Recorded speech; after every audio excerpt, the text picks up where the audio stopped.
that? So this is a, let's call it a sanding block.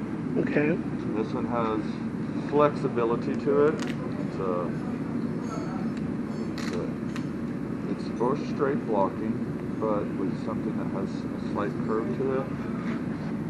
Do that, or go back. Okay. We want it to stay pretty straight on these edges, but doors, this and this.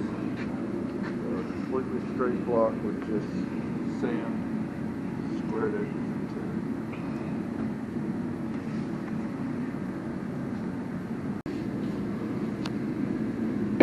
So again, like I was saying on this one, I'm trying to just knock this first coat off to see what underneath looks like.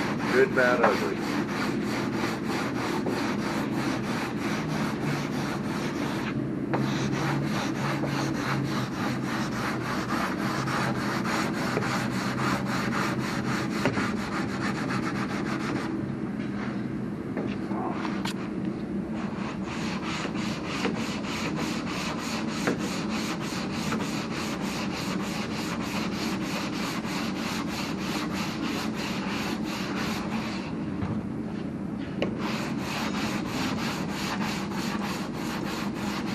I don't know if you can see those on the camera. There were runs. This material is put on at about 8 mils a coat, so it's very, very, very thick. So runs will sand right out when you're sanding this product, but you do want to make sure you get them all sanded out. The light stuff obviously is where it's sanding. Low, darker spots are where it hasn't hit yet because it's lower. As we go, we want to make sure all those dark spots go away. Once all those are gone, by even, not making them, I can come back with a soft block and I can make those go away. Got to make them go away correctly. So, that's a bunch of that shit right now. Here in a little while, you'll see a bunch more of that same shit.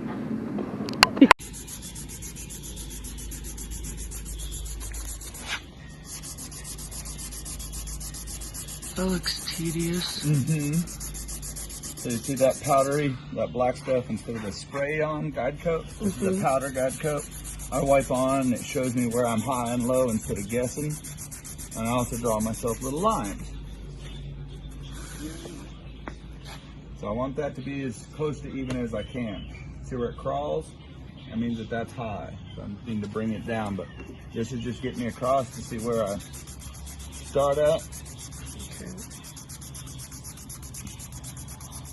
And then I get tricky in the corners because you lose your roundness, and that's where you have to go with the soft block.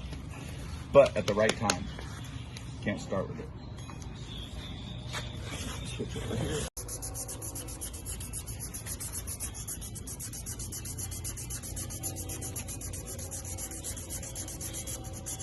And you don't want to apply too much pressure anywhere on this stick because it's kind of flexible. You want it to float as easy as it can to get it straight.